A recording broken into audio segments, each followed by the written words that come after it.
Hello, everyone. Welcome to episode 240 of the J Situation Podcast.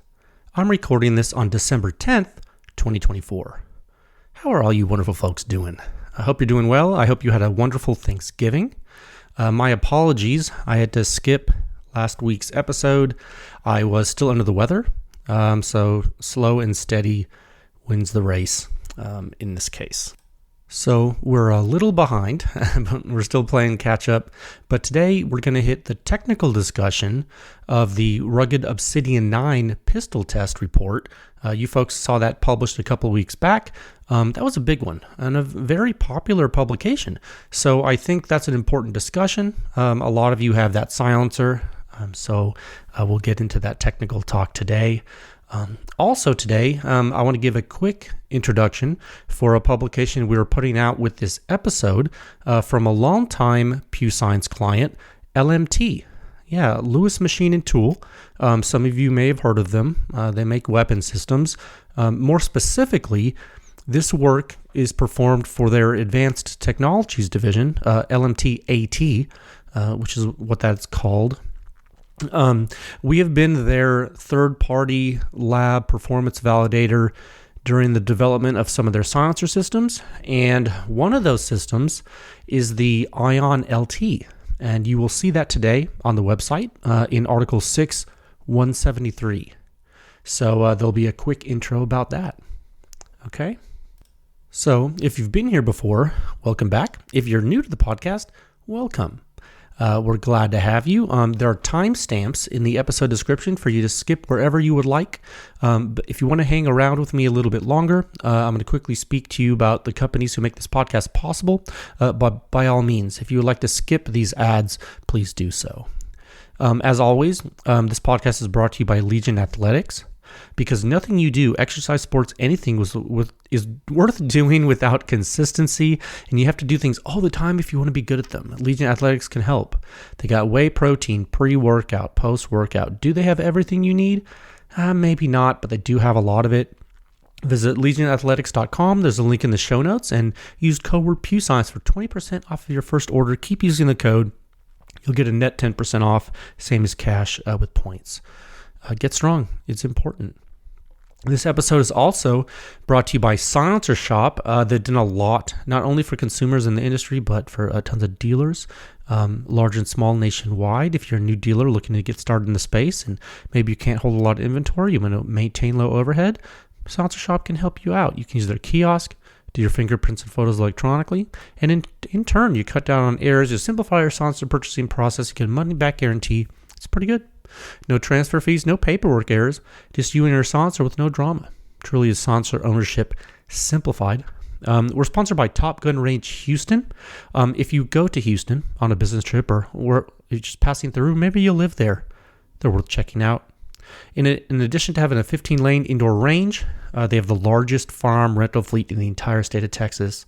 That's right, you can rent pistols and rifles and shotguns and machine guns and silencers. It's really cool. You can shoot all the guns suppressed there on the range. Check out their rental inventory on their website at topgunrange.com. They even teach classes there, which I think is pretty cool. We're also brought to you by Capital Armory. It's no secret that silencers are in high demand. You're a consumer. You know how fast they're getting approved. You know how fast they're flying off the shelves. You need options. I understand it. You understand it. Let's be real. Okay, so Capital Armory has a big selection. They help you with the paperwork. And they can ship the silencer directly to you. Yeah, that's right. If you live in one of the 42 states where silencers are legal, you can order a silencer in your living room and have it shipped directly to that same living room. It really is that easy. Capital Armory. Silencer shipped directly to your door. And finally, this podcast is brought to you by the Pew Science Laboratory. I'm the technical director of the lab. In the interest of public education, the lab sponsors this podcast, runs a public research effort. We continue to push the silencer industry forward one test at a time. Visit pewscience.com for the suppression rating. It's the simplest, most accurate hearing-safe rating for suppressed small arms based on true human inner ear response of the entire gunshot from before the combustion takes place all the way until all the combustion is gone. That's right. Pew Science is the home of the Silencer Sound Standard. There are 7 sections. It's the most in-depth and accurate silencer data analysis in the world. It's all available to the public 24/7 at pewscience.com. And you can support this podcast, you can support Pew Science, you can support all the public testing that we do by joining with a membership at pewscience.com, and there's even a donate feature. If you don't like monthly stuff, you can give us a one-time thing on the review page or the podcast page. Every little bit helps. And something that's free, and really it doesn't cost you anything, if times are tight, you can just spread the word and give us a good rating on the Spotify or the YouTube or the iTunes or, wherever you get your podcasts, wherever you're listening to this. And maybe folks will know that silencers and guns are awesome. Okay, you can normalize these, suppress small arms. Okay, let's go 2 topics for you today. Let's see, topic 1 is going to be the technical discussion of the Obsidian 9 on the HK P30L. So this is a pistol silencer on a pistol, okay, with subsonic 9mm full power defense analog ammunition, and that's 2 tests. It's a long configuration and short configuration, okay? So chances are you've shot this. We'll talk technically. Okay, this was published back, I think, on the 27th of November. And then topic 2 will be the introduction to Sound Signature Review 6173. Yeah, that's right. This is the LMT AT ION LT. It's a mouthful. Yeah, on the standard 556 Mark 18. So this is a Lewis Machine and Tool. This is their advanced technology division that creates these, and we've been working with them, like I said in the intro. And so this is an introductory discussion for the silencer and the report that's published today. Okay, so let's move into topic 1 at a time of 6 minutes. In 33 seconds. Okay. And guys, you'll have to apologize for the way I'm speaking today. I'm running out of breath very quickly as I speak because I'm not quite recovered. And so it just takes me a moment. And so I apologize for that one moment.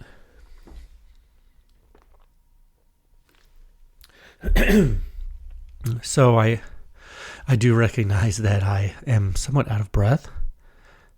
So I'm going to do my best.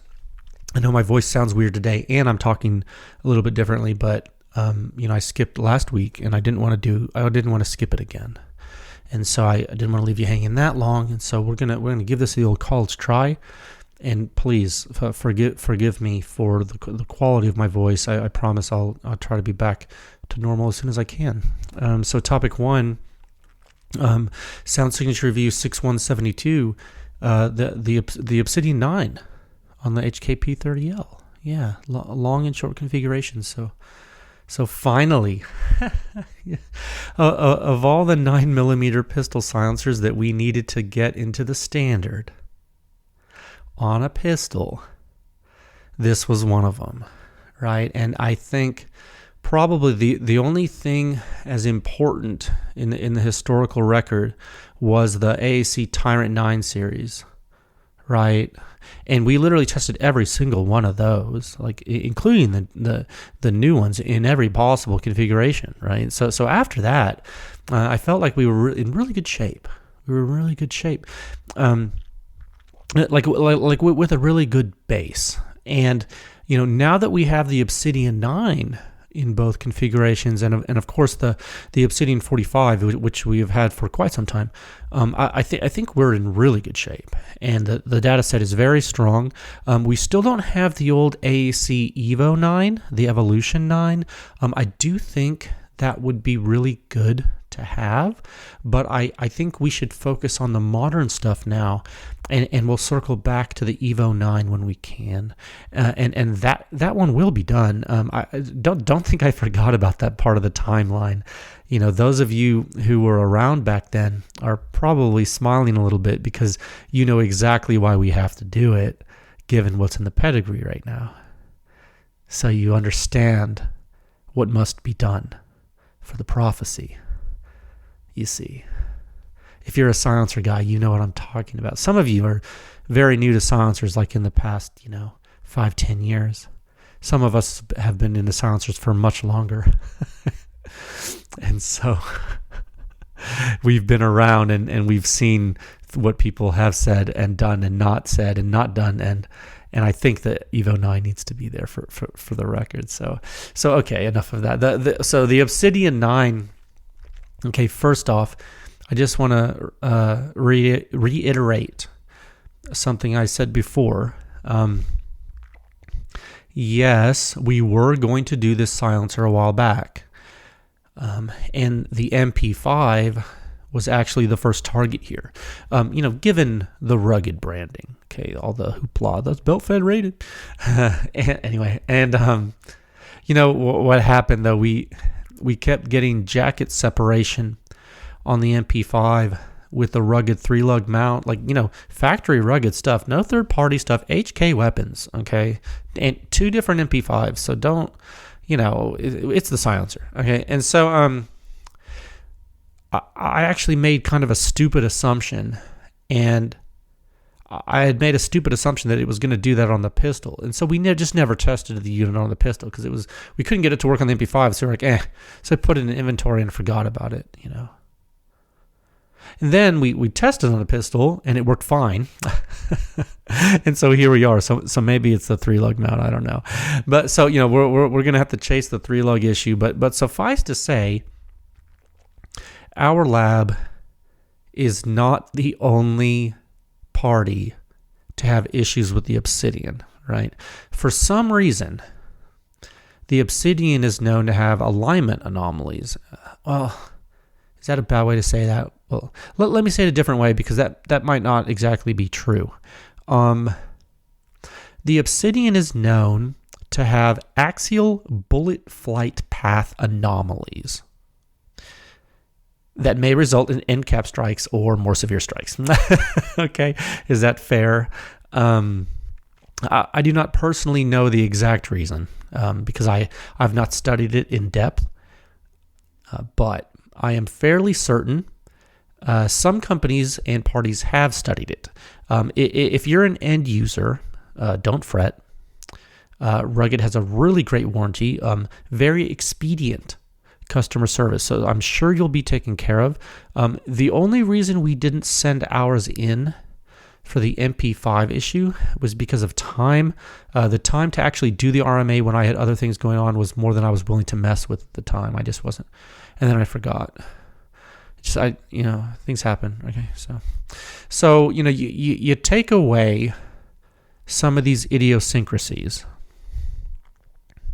and getting down to brass tacks here. The silencer is popular, very popular, very very high sales numbers. I believe I've been told by the people who sell things, and it's high performance, and it's pretty. Especially in the FDE version that we bought. The lab bought the FDE version for testing, and, it looks nice, and, rugged fit and finish is always nice. Their quality seems to be great. Always been a fan of Rugged's initial quality, like when you buy a Rugged silencer and take it out of the little bag that in its little machine tool box. They're always just like so crisp and like oiled and nice, just always. And that Rugged's just like that. Their finish is really nice. And in fact, I'll just tell a little secret. I've been told, and this is, I'm gonna omit names to protect the innocent. I'm gonna omit names to protect the parties.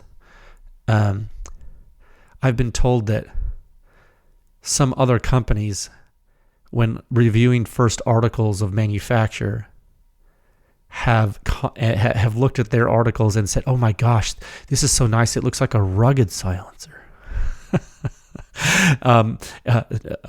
Morgan Freeman narrator. It did not. It did not look like. Yeah, it's like that meme with Morgan Freeman, like he does in the movies. No, they're clearly wrong. Their first articles didn't look like Rugged silencers, but they like to think they do. Nonetheless, the reason I bring this little weird joke up is because, as a consumer, you should know. You are not the only ones that notice initial quality in a product visually and aesthetically and tangibly when you touch it, when you take it out of the box and you put your hands on it. I'm not saying that. I mean, these are tools. They're firearm parts, but you sometimes you wait a year for these things. You spend $200 tax stamp. You expect a certain level of quality, and Rugged is known for that. So I just want to say that I've always noticed it. I noticed it as a consumer before I had started Pew Science. And every single silencer that I've bought from Rugged, and you see those on the website because I tested my own personal silencers with the lab when I started this company. They were all like that when I bought them. Okay, now, do they all perform well? Well, that's a whole other story. Okay, now, another really cool thing about the Obsidian 9 specifically from Rugged is that, you can put it on quite a lot of hosts. Now, should you though? Well, I think the more we, I think the more we learn about it, you'll be able to make those judgment calls for yourself. So let's talk about what the Obsidian 9 is and what it isn't, by getting into the report. I think we should do that. Okay, so pull up Article 6172. Members, please pull up your version, I implore you. If you're not a member, you can follow along at home just fine. Okay, so go ahead and pull up Article 6172, and there's a lot to go through. We're going to try to do it justice. We're not going to go through every word, but there's a lot to talk about, okay? So bottom line up front, 58.1 suppression rating, 1 meter left of the end cap, 1.6 meters above the ground in the true free field in the silencer's long configuration on the HK P30L full-size semi-automatic 9mm combat handgun with full-power subsonic Speer Lawman 147 grain ammunition. Is that a mouthful? Well, that's all the different qualifications for the 58.1. Okay, what's next? 40.5 suppression rating at the shooter's ear. Okay, those two numbers for they bring you to a composite suppression rating for the long configuration of the silencer of 58.3 on this host. Pretty high.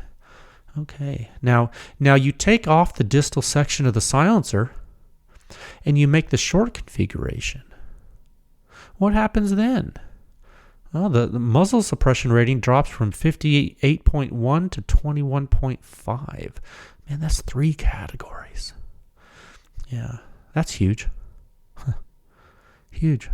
The shooter's ear suppression rating drops from 40.5 in the long to 29.8 in the short. So that's basically like one category. It's basically going from like 40 to 30. So, okay. Interesting. Less of a drop, but it started lower. Yeah. And the composite rating drops from 58.3 to 30.6. Okay. So broad strokes. What does this mean, broad strokes? It means that you get the highest level of protection on a pistol with a long configuration. Full stop. Right? It also means that if you choose to use the short configuration, the operator will be less safe, but the change in the hazard will be lower. Like relativistically, like that, or is that a word? Relatively, than for like a bystander adjacent to the muzzle. You understand? It's going to be way worse for the bystander. Now, it's going to be worse for the shooter too, but it's going to be way worse for the bystander than it was. Does that make sense? Okay.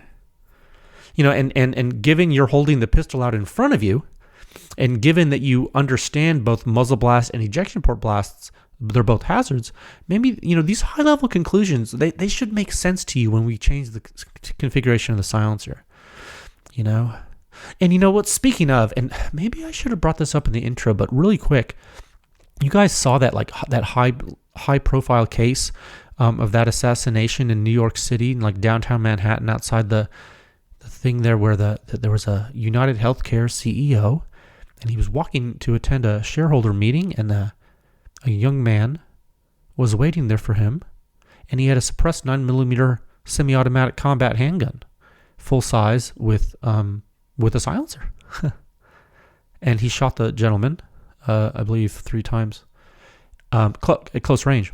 And it's interesting, and the reason I bring that up right now, well, for one, it's the same type of weapon system that's tested here grossly.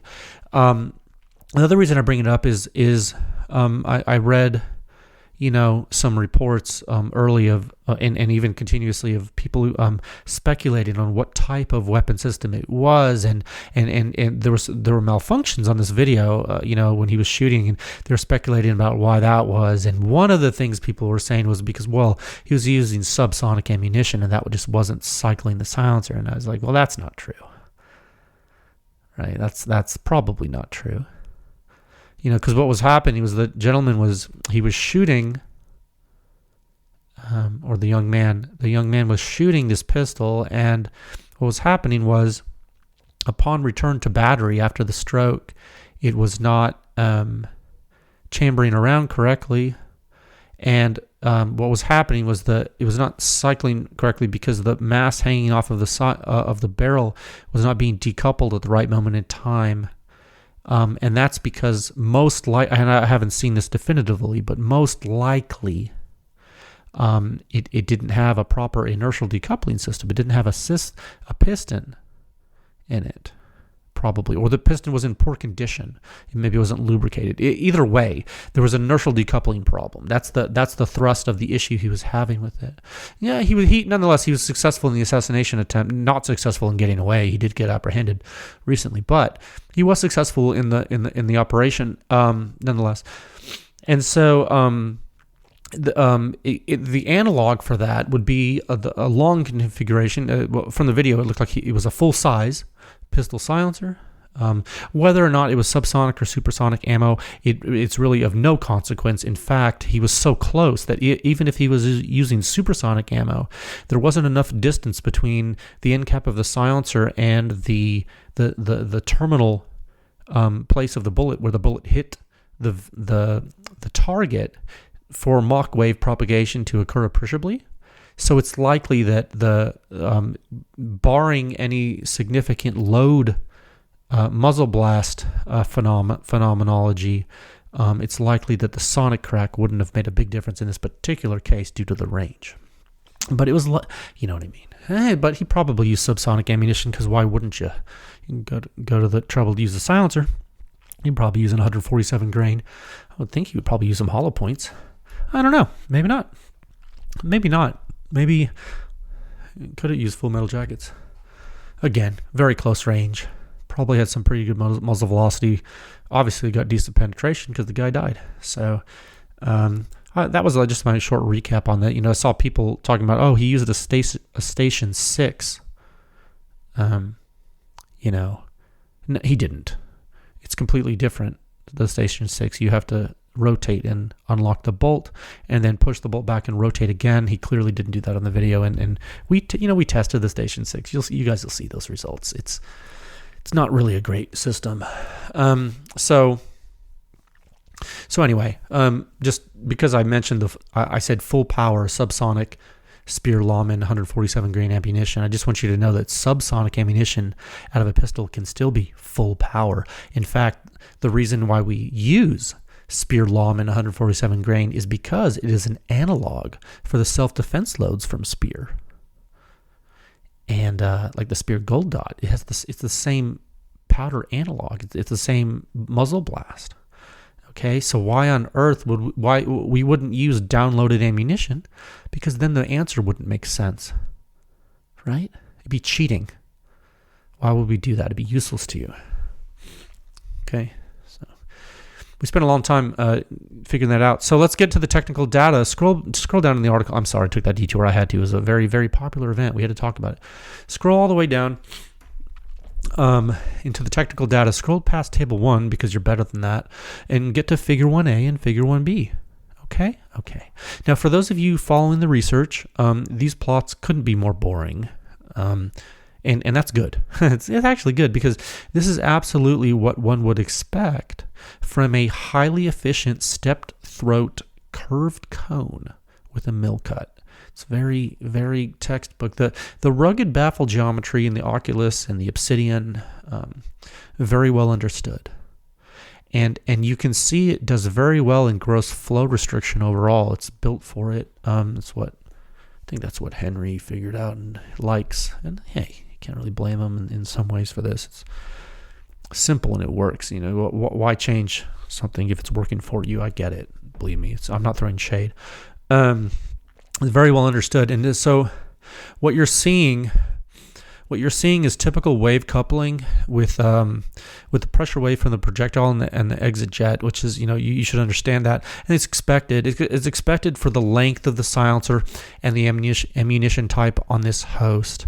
I wish we could have measured the signature from that event in New York. Wouldn't that be great to have that instrumented to understand? It's right near that building. I bet you it was way louder, especially for the bystander right there. It's a reflection off of the awning and the wall in the car. It's much louder. Anyway, so these waveforms here should be expected. Now somewhat critical here is the ramped onset. And that's important to understand. When a pistol silencer that uses conventional baffles like this in a conventional baffle design, when these type of pistol silencers get very quiet, like when they're highly optimized, you're going to usually see this type of wave shape in pressure space, in that you get this ramp, and like a gradual ramp. And you can really see that play out in the time domain integral, the impulse waveforms in figure 2, okay? And there you can see the concavity of the ramp, but with momentum propagation. So it gives you a good feel for the physics. And this is one of the reasons the muzzle suppression rating is so high, okay? It's the way the momentum expresses. It's the shape and timing of the blast overpressure propagation. It's not simply the peak transients that define the severity. Okay, I hope that is clear by now. I just wanted to tell you. And so one thing that's relatively complex, and we've spoken about this before, it's how the accumulation rate changes from some groups of shots. And this is actually relatively complex, and I really think this bears mentioning. It's blatant and was discussed in the article, but you might have missed it. So the FRP, the first round pop, it stands on its own. And you can see that. It's no secret. You understand it. We've talked about that ad nauseum. But when you look at figure 2A, you see how shot 2 and shot 4 seem to be in a group. And then shot 3 and shot 5 and shot 6 are in a group. Do you see? This is because there's barrel chamber blast leaks, and they're occurring in shots 3 and 5 and 6. And so what that's doing is it's reducing the rate of propagation from the muzzle. Okay, so the impulse accumulation shows that reduced rate, you see. Yes. So the little blip in early time at low amplitude, it's actually coming from the chamber end of the firearm in early time. But it happens so early, it actually gets there first, but it's coming from a different place. And then it takes much longer for the other stuff to happen, even though they're closer to the sensor. Interesting, yes? Because if you draw a triangle to understand and compute those distances, you can do the math. You know the speed of sound. Do the math. You won't be off by that much. You know the distance to the sensor, you know how long the gun is, and you know the speed of sound. So you can compute this and prove it to yourself if you like. It's all real, okay? So it takes much longer for the other stuff to happen, the primary flow. And when it does happen, it's happening at a reduced rate. Well, because you started with less accumulation. So that's the difference in the shot groups. That's why they look like that. And it's a function of the host. It is. And it's extremely common on these types of pistols. Even the pistol that guy used, it's very common. He probably had a breech leak too. It's going to happen. And because, these types of, this is the important thing for you to understand, because pistol silencers on semi-automatic combat handguns, particularly 9mm semi-automatic combat handguns, are one of the most romanticized silencer or suppressed smaller weapon systems that exist. This is the assassin tool. This is what this is used for. You use a pistol silencer to mask position. I've told you this over and over again. This is what a pistol silencer is for. You seldom will holster it, and target practice. I mean, I do target practice with them, but it's not like a rifle silencers. You leave it on there a lot. Pistol silencer, it's a purposeful application, and you need to understand how the weapons work with them, and you're going to get breech leaks. It's very common, and when they happen, how long they happen, and the magnitude, and everything. It all influences the signature. Okay, they have that mechanical lock, but the early phase It's extremely easy to overcome, and you can see that in the data. But also take one, do a press check in your hand. You take your gun. Where's a gun? Hold on a second. Do I have a gun? Oh, here's a gun. Oh yeah. Okay. Here's a Sig P210. I have a suppressed P210 in my drawer just because. Why don't you? So I do a press check. This is loaded, so I gotta be careful. Okay, so I do a press check, and you know how to do a press check, right? It's super easy. But you can do it easy with this, and you can see it's like super easy in that first phase to unlock mechanically with one hand for me, at least the way I do it. Anyway, hold on. I gotta put this gun back for a second. Yeah. So just mechanically, a modified Browning tilting barrel action is what's mechanically locking your system. So please understand it and understand what the data is showing you. Okay, so something really quick. And sorry, gosh, I'm getting out of breath. One moment. Man, being sick is like for the dogs. You know what I mean? It's like, or is that the saying? I don't know. Yeah. So really quick about FRP, and this is in the article too. But I had a note about this. I wanted to tell you about. Guys, this Obsidian 9 beats the Tyrant series in FRP, like both in relative severity and like to subsequent shots, but also in like absolute severity. Like the first shot from an Obsidian 9 is gonna be quieter than like one from a Tyrant 9. And I thought, like, when I like dug into that and saw that, I thought that was a really big deal. Like, I think it's something you should really take note of for the historical record. I know some of you just aren't silencer guys. Like, you're more like, you're gun guys and you like rifles, and I get it, dude. Like, they're cool. But like for the silencer guys out there, like the old school, like pistol silencer guys, you know who you are. Isn't it crazy that Obsidian 9 is like quieter than a Tyrant 9? That's crazy, right? Like, that's a big deal, right? I thought it was a big deal. I don't know if some people understand that. Like, I don't know if someone's ever like said that to you. Because like, I think if you said that like a few years ago, I don't know that everyone would agree. So it's true, though. I promise. So something else though, and there's a research note in here. I think it's like research note 1. Yeah. So just as that says in the article, it doesn't mean that the first round pop control is awesome from the Obsidian. That's not what I'm saying. So please don't take my words out of context. All I'm saying is it beats the Tyrant 9.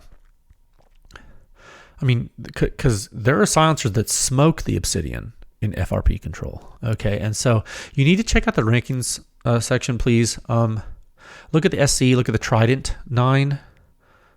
Not the Tyrant, the Trident 9 predates the Tyrant. Look at that stuff. Read the research note. Just read the article if you want to understand more about first round pop. Now, when you get to the shooter's ear measurements and analysis, and members, you're gonna want to look at that. You're gonna see some interesting things here. And this is very important. The mechanical shock is pretty intense. And part of the reason is the back pressure of this system. The muzzle blast is very low amplitude, and the back pressure isn't super bad from the Obsidian. But it's high enough that you're getting ejection port blast and mechanical shock that together they're increasing operator hazard. And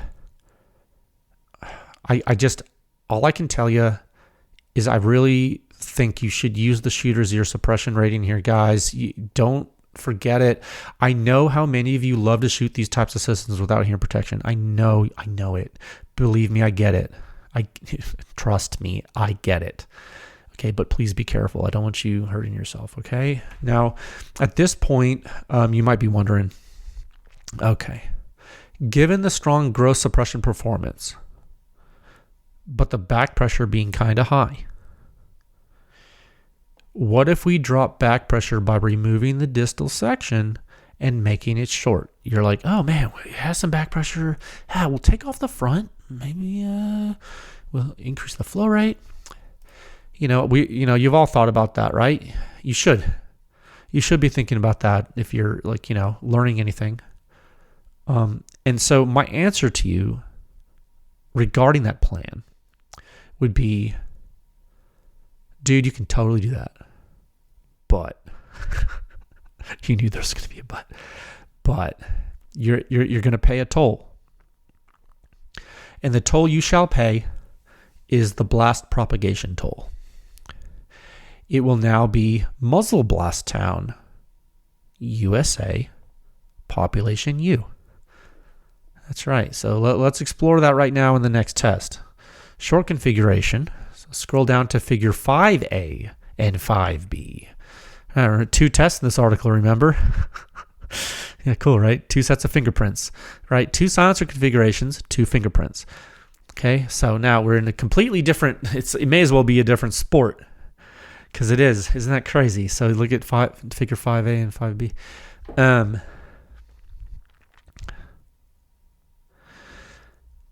Looking at this blast pressure history, what do you see? Boy, howdy, do you see something different, don't you?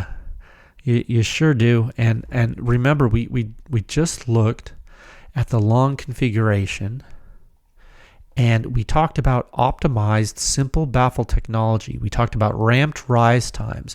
We talked about slow impulse accumulation rates, and how it was outperforming the Tyrant series and all of these things. And you take all of that and you throw it in the trash. Now look at the physics here. You have significantly less baffles, significantly less length. And what does that mean? That's right, ladies and gentlemen. That means significantly less time. Yeah, the dimension of time. We speak about that a lot, in dynamics, which is what we're studying here. You have no time, or no, let me not be crude. You have much less time to expand and cool. So where do you expand and cool? To atmosphere. And what does that look like?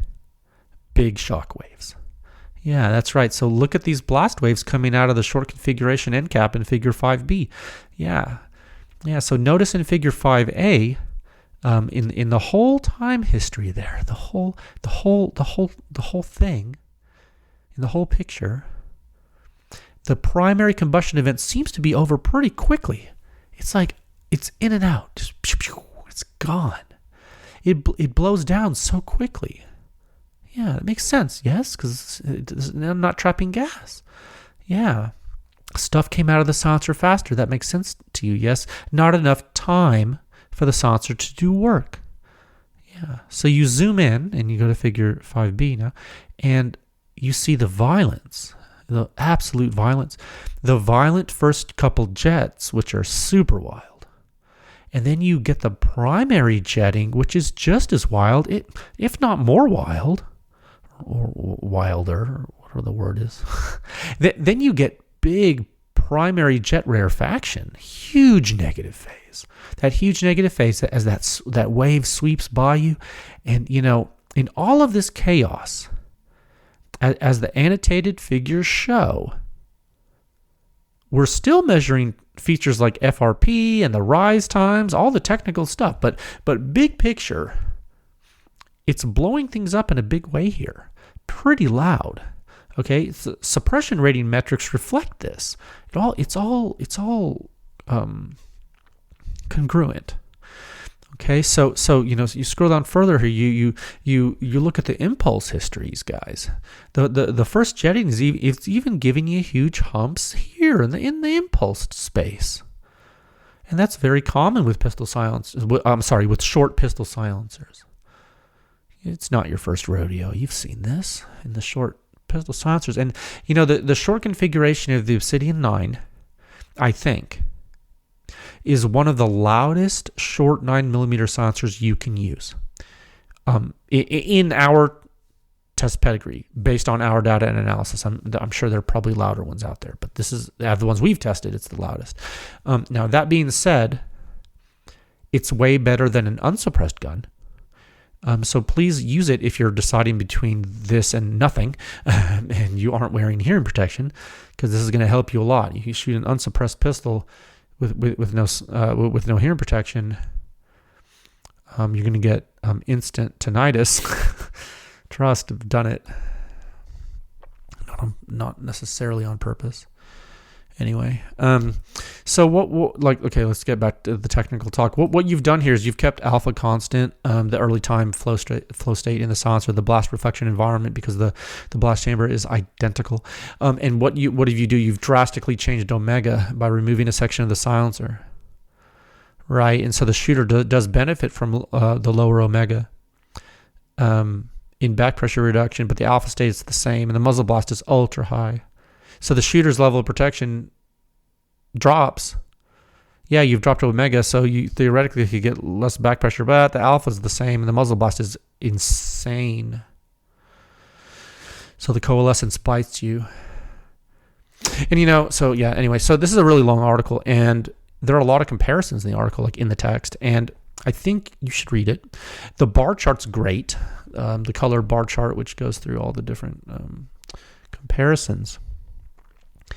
If you check out the Obsidian 45, you'll see that for the shooter, the long configurations of both silencers offer similar hazards. Like the long configuration of the 45 and the long configuration of the 9, it's like basically the same to the shooter. It's like same hazard. Like, okay, that I would expect that actually, because I've shot them, but you may not understand. But now you do. The physics makes sense. There's reasons why too, because the Obsidian 45 is longer, but it's overboard, so there's like give and take.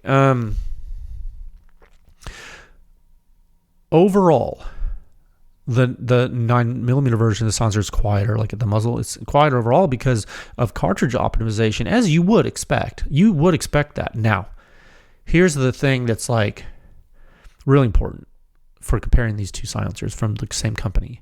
When you make both of them short, the short configuration of the 45 is much better than the 9 with regard to hazard reduction on this gun, and that's simply due to size. You just have way more time with that silencer, even with the overbore. So I hope that comparison in particular, I hope that helps solve that mystery for some of you. If you need to go look at this visually, go check out the article and look at the bar chart. Maybe it helps you. Okay, or use the rankings table, whatever you want to do. But I think the bar chart in this article is very good visually for that. So, all in all, I think the silencer did really well. All things considered.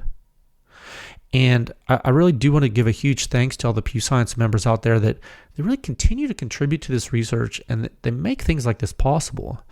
And this was a really in-depth research report, and it took a long time to put together. And it's, these things aren't cheap. So thank you. We can't do it without you. So I'm not gonna, your funds, they pay for this, dude. Like, I don't know how else to say that. It's like your funds go directly to funding this work. It's like, how like you go to TV and you're like, well, if you give like a nickel to this kid in Africa, you'll buy like a well water for his village. It's like, wait, and then but what's really happening is like it goes to like some group, and then they buy like fuel for their diesel trucks that they need to go get to there, maybe survey the land to get the water. And no, it's not like that. Like when you your membership, it goes into Pew Science, and we use it directly to do this. So I'm not saying don't give money to kids in Africa. Like they need money, I'm sure. Like it's a hard knock life out there. They have the old NBA all the Super Bowl loser shirts. I don't know, whatever. There's a joke in there somewhere. It's just a whole silencer. Thanks for helping us to get this done. I do think so. My own opinion about the Obsidian 9. I do think it's solid. It does look cool. I think that it's a bit out of date, but it still holds its own in a lot of ways. And when I don't get mad, when I say things like that, it's out of date, because it should be of no surprise. It's not like, guys, it's been out for a long time and technology advances. So don't freak out, because it's reality. And this is not necessarily a knock on rugged. It's actually a knock on most pistol silencer technology in the industry, I think. So I'm not alienating one company. I'm alienating a ton. Okay, he's making enemies. No, I think a lot of folks, look, let's be real, guys. Come on, we're adults. We've been doing this. What is this? Almost 5 years of this. Come on, let's be real. We're past this. I think a lot of folks are resting on the innovations of folks before them, and particularly with piston design, and just basic gas dynamics with pistol silencers, and how the weapons work. And I think there's a few things out there that show a lot of advanced promise and good. I mean, look, one of them you've seen tested by our lab already. You saw that Cat SC. I know I've seen some people say, "Oh yeah, I shot it. It was pretty good," but I'm like pretty good. I'm like, dude, that's not just pretty good.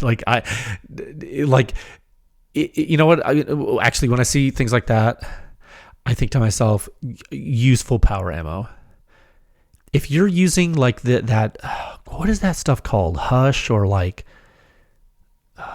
suppressor something ammo?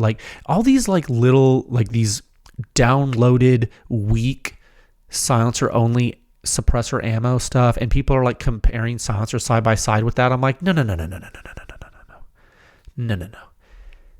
Use the full power ammo and see what separates the men from the boys, dude. I want you to, because why wouldn't you? You want to kill something or not, dude? If you're just gonna plink, just use a 22.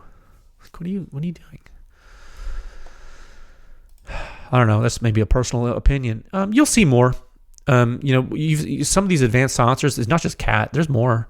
So yeah, you saw the Cat one. It's crazy. You'll see more. But when you look at the chart, guys, there's levels to the game here. And yeah, Obsidian 9's quiet. Okay. In a conventional high back pressure, simplified baffle way that doesn't scale. Correct. But we know a lot more now. I mean, so if you have one, great silencer. Are you looking to push the limits of what's possible? Well, it's another story. It all depends what you care about. Why you're here? Why are we here? Right? You know what I mean? So I hope this helped. I hope it helped. Hope it gives you good context, because the silencer is so popular. So at the very least, now you know how it stacks up to everything else. I think the shooter's ear suppression rating is very valuable too, because it shows you, oh man, sometimes that can hurt my ears when I buy blah, blah, blah. I was like, oh, really? Maybe you need something with a higher shooter's ear suppression rating, bro. There's stuff on here that's higher than 40. It's not just the Cat stuff. All right. Yeah, remain cognizant, okay? I don't think I can do the whole article justice today in the podcast, so please check it out on the website if you're at your leisure, okay? Okay, let's move into topic 2 at a time of 47 minutes.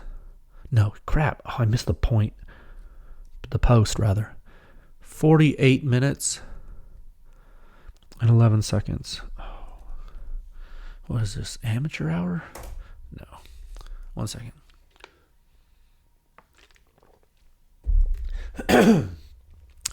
Okay, well, I've made it 48 minutes and my voice hasn't completely disappeared, so that's you gotta take these micro wins. Okay, let's see how far we can get. Topic 2. Sound Signature Review 6173. The LMT AT ION LT on the standard 556 Mark 18. Lewis Machine and Tool. The Advanced Technologies Division. Like I said, we've been working with them as their third-party performance validator during some of their system development. So this is an introductory discussion for the ION LT report that is published today. Okay, or with this episode. So for future me, for you. Now, one moment. Now my voice is going, of course.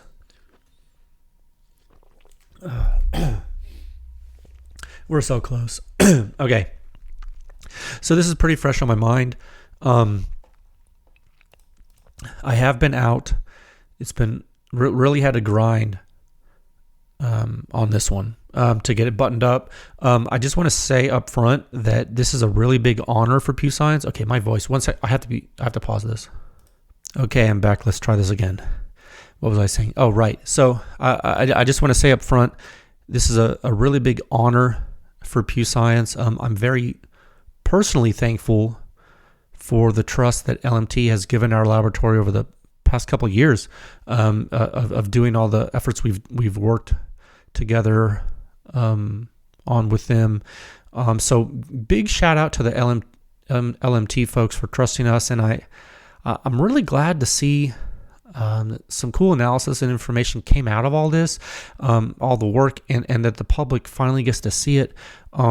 It's been a very long time coming, I think. So I like that. And so we did a lot of tests over quite a long time period. For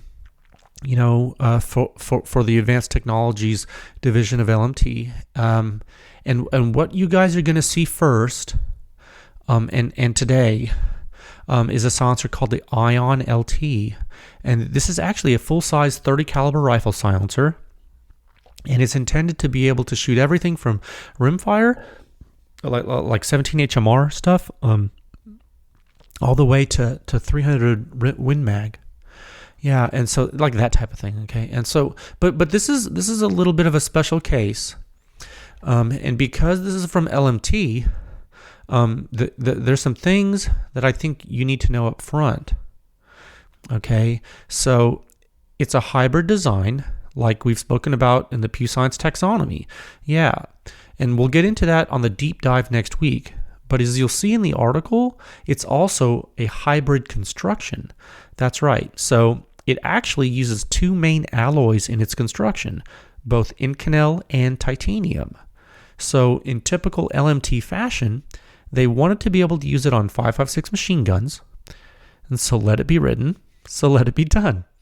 Yeah, so that's what you can do. It's hub capable. It comes with a mounting system that's compatible with Dead Air Xeno. Funny enough, so that's kind of some trivia for you. The first few baffle components are Inconel. Like I said, that there's an Inconel insert, and the remainder of the thing is titanium, and the end cap is changeable, and that's actually very important. So here's the main thing to keep in mind as you read this article and you get familiar with the silencer. There are a lot of ways to use this thing, and you could use a variety of mounts, and you could use different end caps. And Pew Science has evaluated this thing in a variety of configurations. We really have, oh man. And so what you're going to see today is the highest possible performing configuration of the silencer on the Mark 18 with the LMT mounts and the end caps that are available. Okay, so let me be explicit. Please listen to me. The silencer ships with a brake mount and a 30 caliber end cap. The test on the website that is being presented is with the LMT closed tine flash hider and the 5.56 flash hiding end cap. Understand?